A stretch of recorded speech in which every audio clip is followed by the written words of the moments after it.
हमारे cabinet minister Chandrakant Dada Patil साहब, हमारे मालेगांव आउटर के एमएलए, हमारे नासिक ज़िले के पालक मंत्री और कैबिनेट मिनिस्टर दादा भूसे जी साहब, दीगर स्टेज पर तशरीफ फरमा जिम्मेदारान, मैं सबसे पहले मालेगांव वासियों की तरफ से चंद्रकांत दादा पाटिल साहब का दिल की गहराइयों से इस्तकबाल करता हूँ और मैं शुक्रगुजार हूँ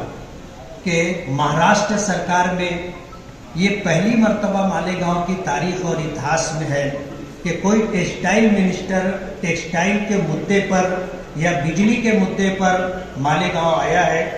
हम इस मौके पर बहुत पुरुमीद है और जिस तरह जो कमेटी नागपुर अधिवेशन के अंदर टेक्सटाइल स्टडी ग्रुप बना था, उस स्टडी ग्रुप को अगर उसके सदर है तो हमारे दादा भूसे साहब हैं। मैं पूरे मालेगांव वालों की तरफ से दादा भूसे साहब को बहुत बहुत मुबारकबाद देता हूं, बहुत बहुत शुक्रिया अदा करता हूं कि दादा की जाती दिलचस्पी और इंटरेस्ट की वजह से आज हम इस स्टेज पर हैं और इस वक्त जो है तमाम पावर लूम के जिम्मेदारान इस वक्त यहाँ पर मौजूद हैं। शब्बीर डेगवाला साहब ने मालेगांव की जो समस्या है और उसका क्या हल है राइटिंग में दिया है और उसका शॉर्ट में यहाँ पर तस्करा किया है। मैं सिर्फ एक गुजारिश, एक अपील करना चाहता हूँ कि दादा,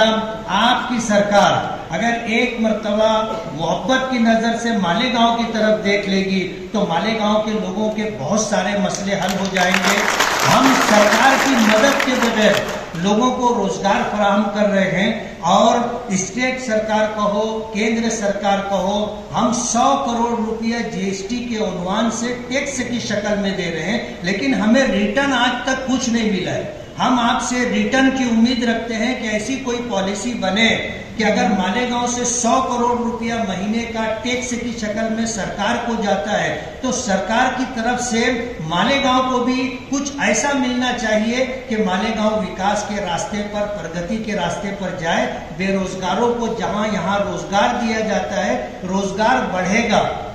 सरकार का रेवेन्यू बढ़ेगा। आपकी आमद पर मैं आपका बहुत शुक्रगुजार हूं। मालेगांव वासियों की तरफ से आपका इस्तकबाल करता हूं। हमारे महाराष्ट्र के डिप्टी चीफ मिनिस्टर फडणवीस साहब नासिक आने वाले हैं और हमारे जो है पालक मंत्री दादा भूसे साहब का प्रोटोकॉल के हिसाब से वहां रहना जरूरी है, इसलिए हम अपना प्रोग्राम मुख्तसर करते हैं और उम्मीद करते हैं कि थोड़ी कही हुई बात को आप अच्छी तरह समझ लेंगे और हम जो चाहते हैं, आपसे जो आशा और उम्मीद है वो पूरी होगी। बहुत बहुत शुक्रिया।